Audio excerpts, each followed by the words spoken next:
Good. If you've forgotten already that Mike just said my name, or if you need reminding, we've done that awkward thing where it's now past the point where you feel you can ask me. I am Emma, so I volunteer here at the church part-time as the Children, Youth and Family Lead, so I'm after some of our children and family work, and I'm also full-time married to Mike the vicar. Not really a job, but just in context worth saying. Don't know if that means especially my part-time, just eliminate church full-time because I'm really pleased to be able to talk a little bit about this passage today because we're going to be looking at, unsurprisingly, prayer with the Lord's Prayer. As a church, if this is your first time here or you've not been here for a few weeks, we've been looking at key aspects of what it means to be a disciple, key aspects of discipleship, so what it means to follow Jesus and what it means to live our lives as Christians that follow him.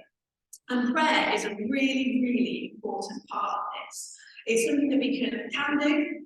It's not a special, it is a special thing, but in a not special way. That's the gist of this. It's something we can all do and should do anywhere and everywhere. So first things first, I want to summarise prayer as just it talking to God. Sometimes I think it can fill us with a little bit of worry, a little bit of fear. But if you know me well, or even a little bit, if you brush past me in the street, you probably know I like talking. So it is no surprise that I would think that prayer is helpful at thinking it is just talking to God. And God loves to hear what we have to say to him. We can talk to him anytime and anywhere. And that I feel is probably a helpful thing for Mike because it means I do have someone who I can externally process with that isn't just him. So it's really good in there. So even though Jesus teaches us how to pray in today's passage, so what we now know to be the Lord's Prayer, Jesus specifically said it doesn't need to be complicated. It doesn't need to be loud. It doesn't need to be busy. It doesn't need complicated long words like supercalifragilisticexpialidocious. Thank you. Don't ask me to spell it. It doesn't need interpretive dance, so that of course is an option that I would heartily encourage. You don't need to crack a special code or learn a secret handshake to start talking to God. He is all ears all of the time. So we're going to think a little bit about what I think is probably the most famous and most spoken prayer of all time. This Lord's Prayer. We're going to use 3 words to try and help us remember this because, again, I work with children and young people a lot and I like to keep things simple. So we've got 3 words that we're going to use. I might need a glamorous assistant in a moment to help, but we've got he, we've got me, I'm absolutely smashing this, and we've got with. Now, I did again externally process with Michael earlier. As I said it out loud, I was a little concerned the 3 words were put together in words of Michael sound like an echoey toilet, where it sounds a little bit like hear me with.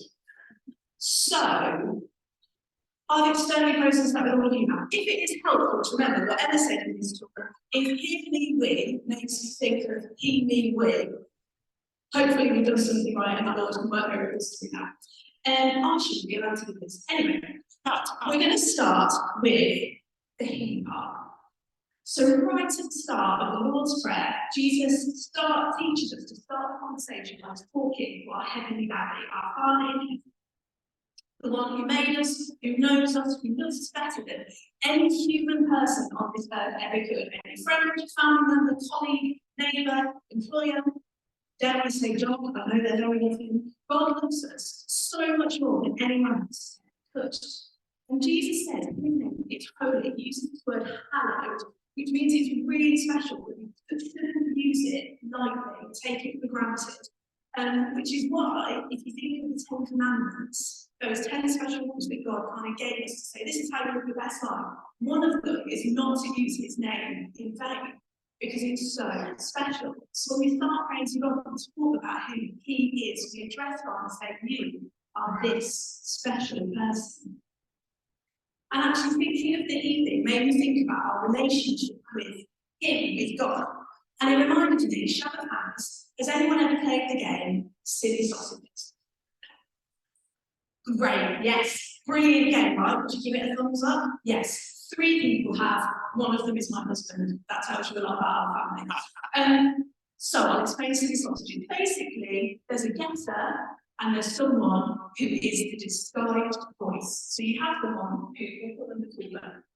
So you choose someone who's going to disguise their voice. We've got a getter. They turn, if we were playing it as a church, which in my head was the dream for today, but we won't. But someone will be chosen amongst this whole congregation to be the cooler. Okay, then I turn my back, and someone would have to go like, and then it would be my challenge to guess who that was. Quite hard. You're all going to want to try over the coffee later, and I'm so excited. We have time at the end of it. So the idea is that the guest then has this challenge. They turn around to them like, whose voice does that belong to? This is a PowerPoint, I promise. Now, it is a great game, but what I've learned is if you play it amongst people that you know really well, it's actually a very easy game, because quite often you can tell if you know someone really well, even if their voice sounds a bit distorted or disguised, you can tell it's their voice, which sort of defeats the object of the game. I will circle around to how this links to Jesus in a minute.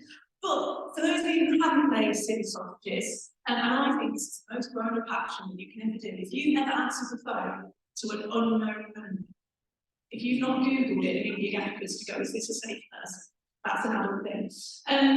But if you ever phone and pick up an unknown number, and it's maybe a family member that's using a different phone, if you know that person you love, you recognise their voice.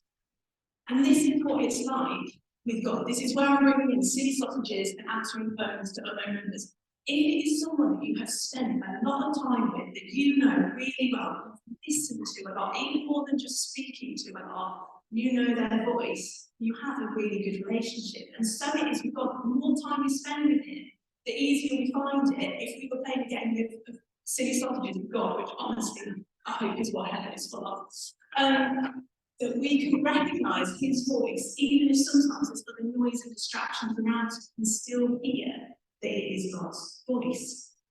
So in both of these, it reminds us the more we talk to Him, the more we recognise His voice. When we come to our Heavenly Daddy in prayer, the more we can hear what it is He's saying back to us. Now, just like we were playing charades earlier with different ways of communicating, God communicates with us in different ways. So sometimes it might be with a particular word we get, it might be with a funny feeling, it might be with a picture that we have, it might be with a particular song or Bible verse that keeps coming back to us. Sometimes it might be an audible voice, but the more time we spend with God, the more we start to recognise how it is He's speaking to us. So that's our He. We're going to move on to the V.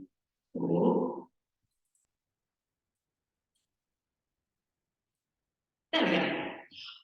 You're going to be to help her. Yes, we have 2 of you. Perfect. So next in the Lord's Prayer, the gist of it is that we pray that God's kingdom would come on earth as it is in heaven. And that is us saying that we've got a role in that, and we've got a part to play in that His will be done. It's not what I really want, and please don't make that happen, or please don't make me do something I don't want to do. It's actually trusting that God has a purpose and a plan for us, no matter who we are, no matter where we've come from, no matter what the situation is. God can use any of us, from the smallest to the oldest, the tallest, the youngest. God can use us all. So when we say, your kingdom come, that's what we're saying to God, that it's about trusting Him, that the me, can be part of God's plan. Okay, so Jesus also teaches us that it's okay to ask for things. Some people that feels quite a controversial thing going on. You can't ask God for anything because there's so much else going on in the world. And we do need to be careful not to do that too much, but sometimes we can do it too little and we forget to ask God for things. But Jesus says, give us today our daily bread. It says, come to me, ask for those things that are going to sustain you, that are going to nourish you, that are going to keep us going for the day. So maybe our daily bread looks different for some of us. That might be bread. It might be pizza. That would be good, right? Our daily pizza. It might be energy. It might be friendship. It might be improved health. It could be any number of things. But what's really interesting is God doesn't say, come to me weekly. We'll do a monthly check-in. For yourself for the next decade and I'll sort you out.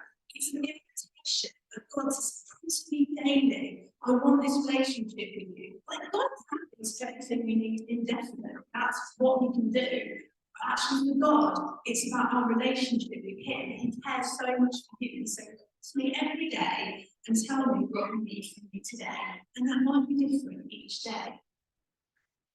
And the more that you speak to Him, the better you get to know Him. It's like you think of your closest friends, maybe your family, maybe it's a colleague, a work or neighbour. How you get to know them is by spending time. It can be a bit awkward at first, let's be fair. We probably all have those awkward dinner parties or moments in the playground or like, there's been rain in the last year. It can be awkward at first. So it can be God sometimes like, I don't know where to start. But actually, the important thing is just spending time with Him. It can take practice. It can take practice listening to hearing God's voice. A bit like the sweet sausages. The more you play that with people, better you get at thinking, oh, I know that voice. I think that's slightly this. There are many times when I thought that I'd heard God's voice in a different way. And I've got it wrong. I thought God's leading me in a particular direction. But the thing I'd say is keep going, because God is such a gentle God that even if you mishear, if you misunderstand, if you're angry, it's not like, I just told you that. He's very gentle, and we just have this way of kind of steering you to where you need to be. So this is really actually about me and He. That's genius, isn't it? So me and He. It's about God. It's about us, and it's about our relationship together. And then finally, we're going to talk about the we part. You're all ready to go. There we go. Violet. In a minute, I'm going to ask you super. Dino might be able to as well. You might struggle when it comes to the opposing colours part, but I think we can do it together. We can do it together. Seamless, Violet. And so finally, the Lord's Prayer ends with God inviting us to come to Him and ask for forgiveness. Do you know what forgiveness means, Violet? When you look at someone, exactly what do you think it means to forgive someone? When you say sorry, when you look at you say sorry, and you think that means that you accept it, you say that's okay, you regret it. Brilliant, thank you so much, Violet. So God said, come to me, tell me what you've done wrong, tell me the mistakes you've made, and I will say, a bit like that, it's like wiping the slate, it's going, it's done, it's gone, we're fine. But also, if we ask for forgiveness, we need to forgive them. Yeah, do you think that's fair? Do you think that's reality? Do you think that sounds fair? It sounds good, doesn't it? Because it would be very better. Make the last biscuit jar. I think people felt the tension. If that were to happen, it wouldn't be very fair if I didn't forgive Mike, because the likelihood is that the previous week I probably ate the whole packet of biscuits. This is a way that we can think of forgiveness. It's about that. The two go together. It's about fairness. So this is how Jesus teaches us to pray, to say, come to God. We can ask for forgiveness, but we also need to forgive others. And finally, we also get that Jesus says, lead us not into temptation and protect us from evil, protect us from harm, from the bad things of this world. And I was thinking about this, even though Jesus said that like 2,000 years ago, that's quite a long time ago, isn't it? It's even older than I am. 2,000 years ago, Jesus said that it's still so true today. There's a lot of sadness, pain, anger, heartache in the world. That it feels like a really important prayer to keep praying. We're saying to God, help us, help me of the world to make good choices every day and in every way. So this is a really familiar prayer. This is what well enjoyed God's prayer, right? So that's all we can read was. We're nearly at the end, it's okay. It's nearly time to shine. So, can you help me with our signs to show them? Alex, would you like to help us as well? Who would like the heat sign? Who would like the meat sign? Would you like the meat sign? Brilliant. You might need to come out from behind there, if that's all right. If you come to the front, you can stand on the front. So we've got he, we, and me. So remember who God is, the he. You come to God knowing who he is and what he can do. You can ask for him what we need now, that's the me. And we can find an offer forgiveness when we pray for the brokenness of the world, which is the we.